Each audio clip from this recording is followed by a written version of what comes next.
کیا تم نے کبھی بغیر تحقیق کے کوئی حدیث آگے بھیجی؟ واٹس ایپ پر، انسٹاگرام پر؟ کیا تمہیں لگتا ہے اللہ تم سے نہیں پوچھے گا؟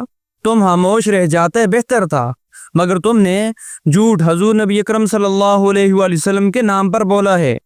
رسول اللہ صلی اللہ علیہ وآلہ وسلم نے فرمایا، جس نے میرے بارے میں کوئی حدیث بیان کی اور وہ جانتا ہو کہ یہ جھوٹ ہے تو وہ بھی جھوٹوں میں سے ہے۔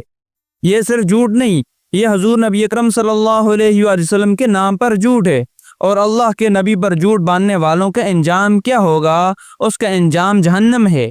آج کل لوگ وائرل ہونے کے لیے کچھ بھی بول دیتے ہیں، نبی نے فرمایا، اور نہ سند دیکھتے ہیں، نہ راوی، نہ تحقیق، بس لائکس کے لیے۔ اور تمہیں لگتا ہے یہ معمولی بات ہے؟ تم رب کے محبوب حضور نبی اکرم صلی اللہ علیہ وآلہ وسلم پر جھوٹ باندھ رہے ہو۔ قرآن میں اللہ تبارک و تعالیٰ فرماتے ہیں، کسی چیز کے پیچھے مت لگو جس کا تمہیں علم نہ ہو۔ علم کے بغیر بات کرنا یہ بھی جرم ہے، اور حضور نبی اکرم صلی اللہ علیہ وآلہ وسلم کے نام پر یہ قیامت کا بوجھ ہے۔ کتنی بار ہم نے پوسٹ دیکھی اور فوراً فارورڈ کر دی؟ کیا کبھی ہم نے تحقیق کی ایک من گڑت بات جو لاکھوں لوگوں تک پھیل گئی، اور ہم اس جھوٹ کی زنجیر کا پہلا حلقہ بنے؟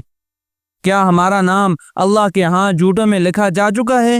ڈرنا چاہیے۔